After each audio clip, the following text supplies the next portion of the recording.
So let's go get started.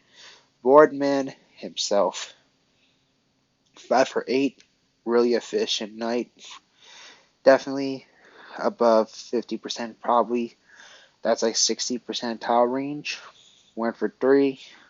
So he still is not really taking much shots. He's just getting players involved and playing defense and everything. He only got 1 rebound this time, but he still gets a good amount of assists, which is that's actually pretty incredible. Pretty much what I said in the past. Kawhi Leonard playmaking is pretty underrated in my opinion. Just the way how he sets up players, and he is the true do it all type player in my personal opinion. People say like LeBron or Giannis, which is respectable. Like they are really versatile in their own rights, but I feel people are not giving Kawhi as a all-around player credit compared to LeBron or Giannis and all the other players because Kawhi literally could set screens if he would want to. He can play to a certain limited extent. He could kind of definitely bang down low if he wants to. It's just he's 6'7". The league should thank goodness Kawhi is not 6'10 or 6'11. Imagine that. That's just straight up unbelievable. But playmaking's pretty solid, and like a pretty smart, efficient player. Cannot wait to see him officially get back into rhythm. And by April, Kawhi is just going to be unstoppable. Now, Marcus Morris. When Marcus Morris is doing good, it's amazing. He hit his threes, 3 for 7. He did not have the 15 or 16 points, but he was pretty respectable. He even got 3 assists, which is pretty impressive for Marcus Morris standards. His rebounding was more quieter, but it's all good. Pretty much the whole team played fairly well. Now, if Vika Zubac, box score wise, you're gonna be like, he's just he's just a liability or something. But even Zubac, he still played pretty good in his own rights on the defensive end. Pretty good rim protector, and he got a lot of rebounds. One fat props I had to give to Zubac is his rebounding. Definitely improved. Last year, his rebounding would be kind of inconsistent. It'll be like 7 rebounds a game, 8 rebounds a game. Well, I wouldn't say inconsistent, but not as good as you would want it to be. But now he's getting double digits rebounds, so that is a huge improvement. And that is something that the Clippers would love is rebounding. He would definitely get us a lot of possessions. He definitely has a lot of hustle plays.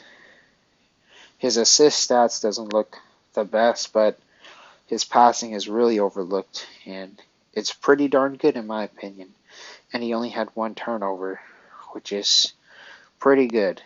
Pretty good to see. And he got a nice block on, I forgot his name, Keldon Johnson, I think. I think it was Keldon Johnson. And then Reggie Jackson. Now Reggie, he's getting into rhythm, and hopefully it keeps going. We love Mr. June. He is playing like himself in his own rights.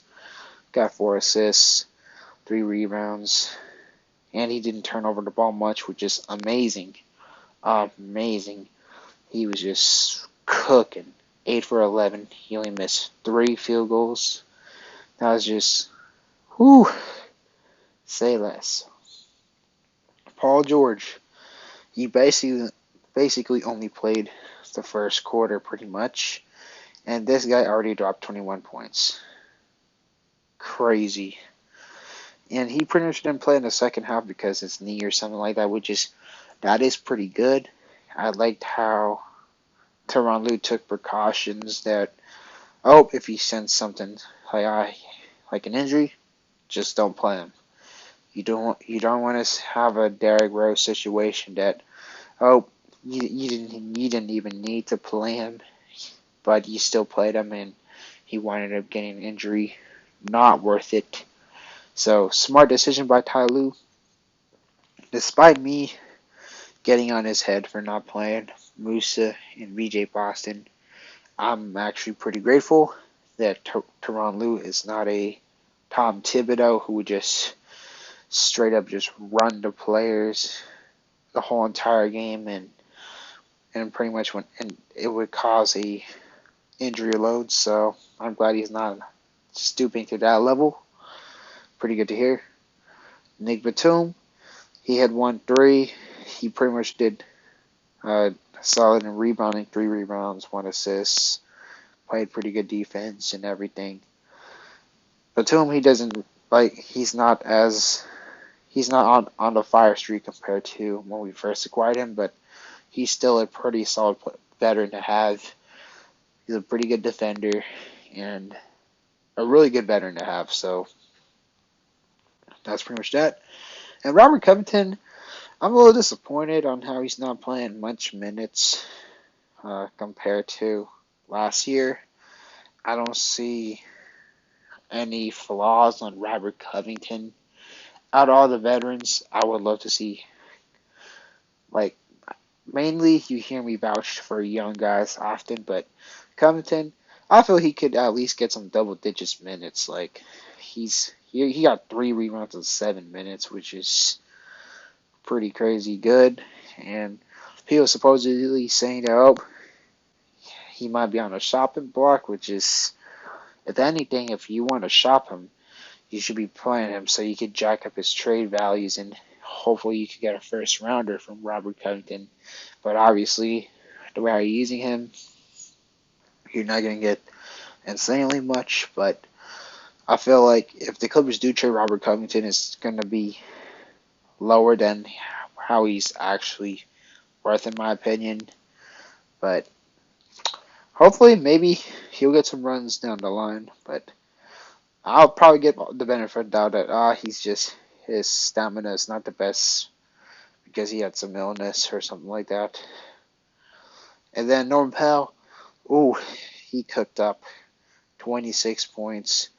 Very efficient night as well too. He pretty much was more of a spot-up shooter this time. He wasn't like really trying to handle the ball too much. And John Wall is setting everybody up. And John Wall is the key instrument to team success. And that is really amazing. And pretty much if the Clippers do want a really, if they really want to make a chess move, like I'm not specifically trying to like to push an agenda on a player should be traded too hard, but just an idea. If the Clippers do want to like get a really really good value while a lot of trade values high, Norman Powell could be a pretty good option just because we have so many shooting guards down the line. But I guess in this case scenario, Norman Powell did a lot of work, and a lot of our shooting guards aren't playing. BJ Boston, he's still in the G League. Luke Kennard has a messed up calf at the moment. Hopefully he heals up. And Moses Brown, I'm I'm pleased that he's getting some minutes, 10 minutes, which is pretty decent to see. He he was sometimes like uh, he would pretty much get into foul trouble at times, just which is something he could work on. But he has really big body, so at times he could be a decent rim protector. And his screens improved, in my opinion, as well too. Like before, when he would set screens, it would not really be a screen. It would just be a really soft screen. But it's getting better. It would actually be a screen that a player could go somewhere. And he would be a really good type of player who could get some putbacks and get some occasional nice dunks. So, honestly, I would much rather have it to be Musa playing than Moses Brown. But at least Tyronn Lue is playing one of the young guys. But Still need to do a lot better in my opinion, but for now, I'm glad we won. John Wall, he honestly was the MVP of this game. 15 assists. That's insane. 15 assists. And he got 4 steals, 4 rebounds. He pretty much just he was the engine of the team. And if John Wall can have games more like this, that would be really, really great. Just be a pass first type player. Just try to get someone open and all that. And just swing it to a guy like Norman Powell, Batum, PG, Reggie. Who amazing. Amazing. Now Terrence Mann. Terrence Mann, he got that one beautiful highlight dunk. Ooh. Oh no. This was not exactly a highlight dunk, but it was after when he passed it to Terrence Mann and then he did a celebration with Reggie. You can see the joy in the team tonight. Like it was just amazing. Amir Coffey got some runs, solid and everything, but just look how well team oriented we played. Amazing. Now let me just get through the Utah Jazz real quick. So first, Jeremy Sohan.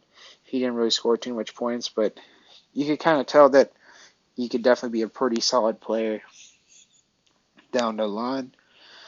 Like his shot is there.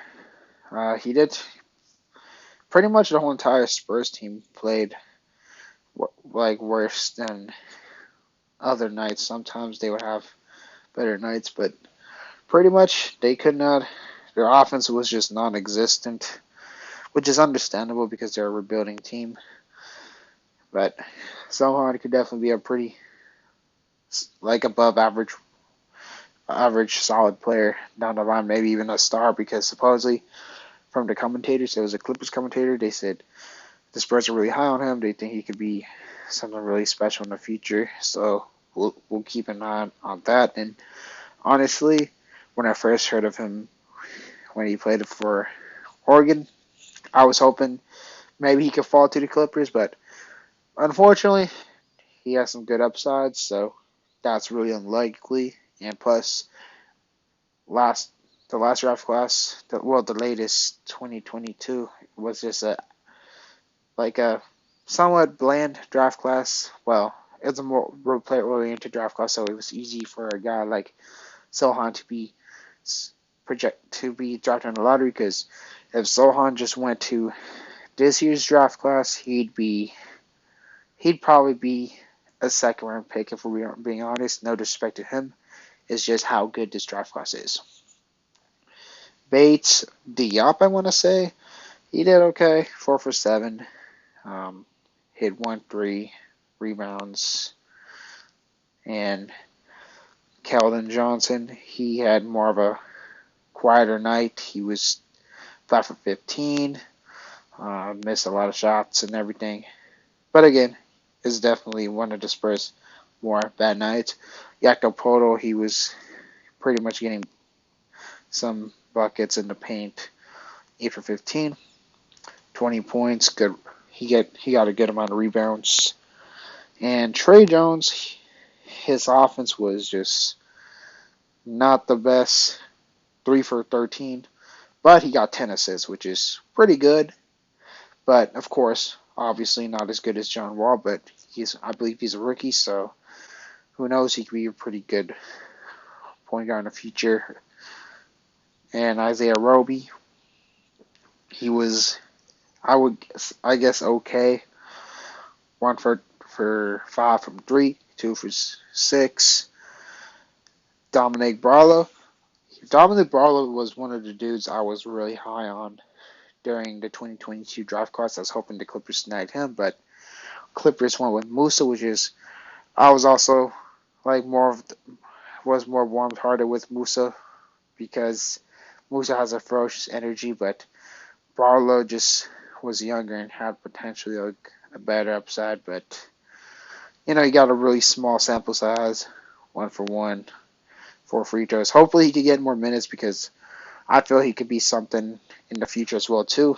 He's honestly his game reminds me a lot of a younger Nick Batum to an extent, just because he's a really good rebounder and he could kind of like shoot the rock. Or maybe I'm tripping, maybe more like Jonathan Isaacs. Hopefully, minus the injury. Doug McDermott, he was getting baskets in the first half. Didn't really play too much because Spurs are more of a development team. Like 3 for 4, which is pretty good. And then Charles Bassey, he had more of a quiet night as well too. I was hearing some other games when he would be going off, but this time was just more of his quiet night. Shout out Zubar for the defense. Josh Richardson, 3 for 7.